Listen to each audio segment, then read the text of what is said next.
Jane Morris. I am the host of Jane's Air, and it is my distinct pleasure to introduce to my listeners Jeff Ballinger, who is running for a congressional seat for the 3rd Congressional District, which Ayer is part of after the redistricting in 2010. And welcome to my show. Very nice to be with you, Jane. Thank you.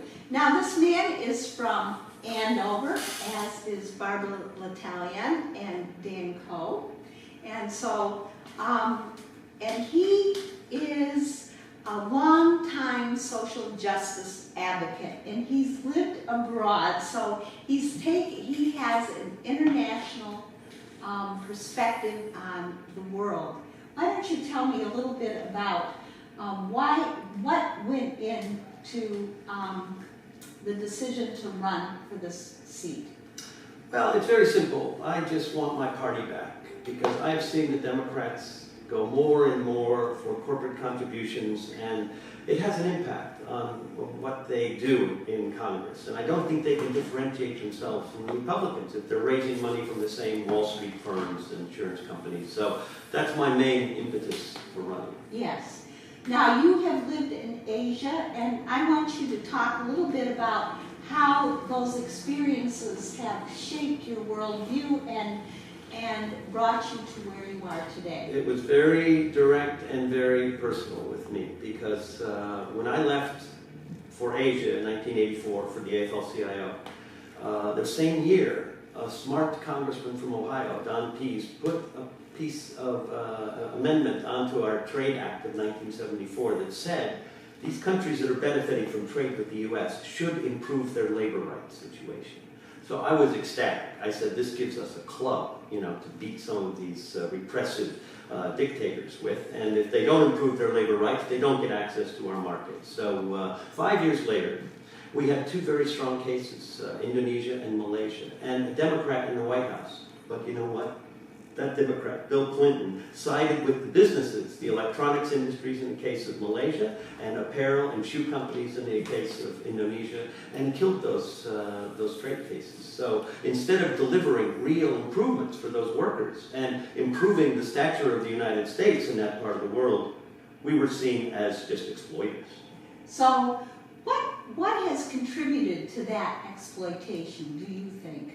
Oh, I believe, first it was the loss of labor rights in the United States because it was a knock-on effect. Once we had fewer workers supporting the Democratic Party, in the field, doing get out the vote and voter registration. By the way, that's the way I started in politics, 18 years old, voter registration with the union. And once that kind of receded, it opened the door for these corporate interests to say to the Democrats, oh, we can replace that union power with, television ads and whatever you need. We can take care of it. Don't worry. How do you plan to wrestle the power from the moneyed elites and put it into play in the workers' fields? Well, that's why I think you need to elect an organizer and not somebody who's got legislative experience or experience in other fields, in business, for example. I think only an organizer can get people in the streets, and I've done it before. The legislatures don't take money out of politics. Career politicians don't take money out of politics. But if you send me down there, I'm going to get people in the streets, and I've done it before. I think the only way you're going to change things is to get the American public, who overwhelmingly are disgusted with the Congress, the approval ratings in the teens. And the main reason is money in politics. So I'm confident that I can inspire a people's movement. Forget the politicians. They're not going to change this law. The American public will demand that this law be changed. How are you going to mobilize the American public to do that?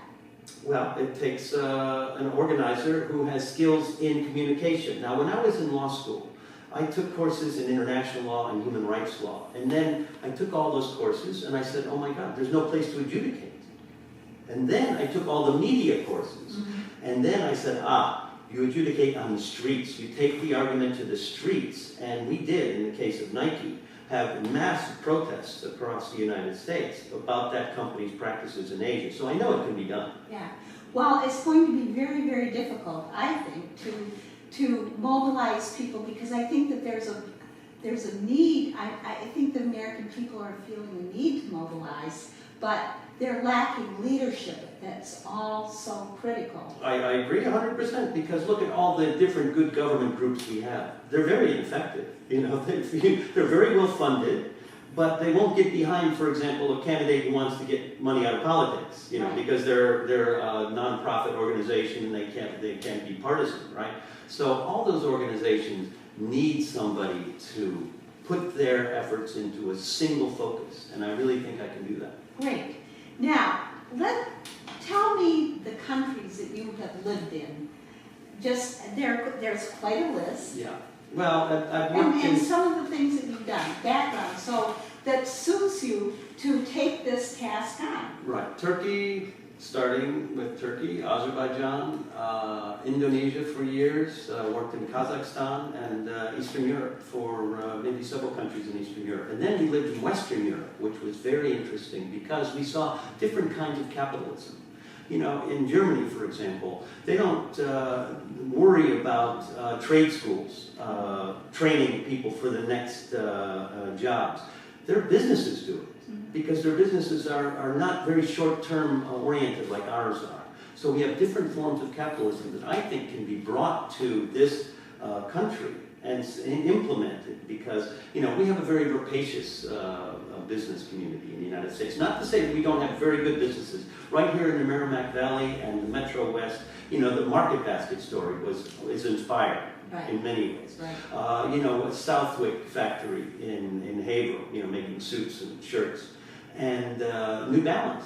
How does this New Balance factory in Lawrence keep producing shoes in the United States? Everybody else is only in Asia. Well, because Jim Davis decided he wanted to make some shoes in America, and it's a privately held company. He doesn't have shareholders to answer to. So that's part of the problem. When shareholders are pushing corporations for the bottom line to be ever increasing, you know, in the wages for CEOs. I mean, our CEO compensation is way out of whack compared to the rest of the world. It really is. Now, we're just about out of time here, but before we wrap it up, I want to hear just one short anecdote from the campaign trail. What is your favorite thing about campaigning? At the transfer station, you run into some interesting characters. A judge, you know, retired judge in one case. And the same day, a guy, he said, "Oh, my grandfather was an enforcer for the Wobblies."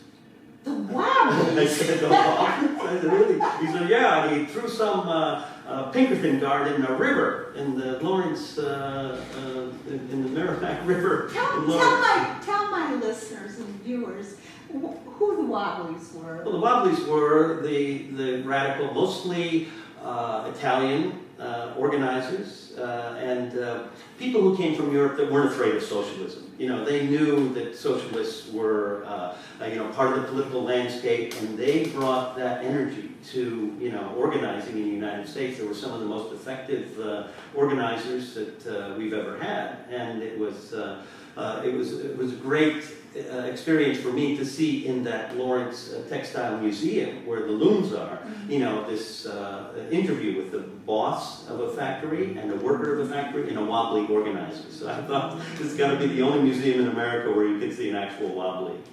Well, thank you very much, Jeff Ballinger, Very nice for to meet you. coming Good talking on to with you. Jane's Air today. And that about does it. He is running for seat in the the 3rd Congressional District, which includes the town of Ayer. Get out and vote. He's going to be on the ballot on September 7th. September 4th, the day after Labor Day. Oh, I'm sorry. I don't know where I got 7th. September 4th. Thank you. The day after Labor Day. I'm only delirious. So They know it's Tuesday. yes, the day after Labor Day, come out and vote. He is going to be among the candidates showing up for the 3rd Congressional District. Again, Good luck to you. 10 of us. Yes, thank you very much for Bye. coming today.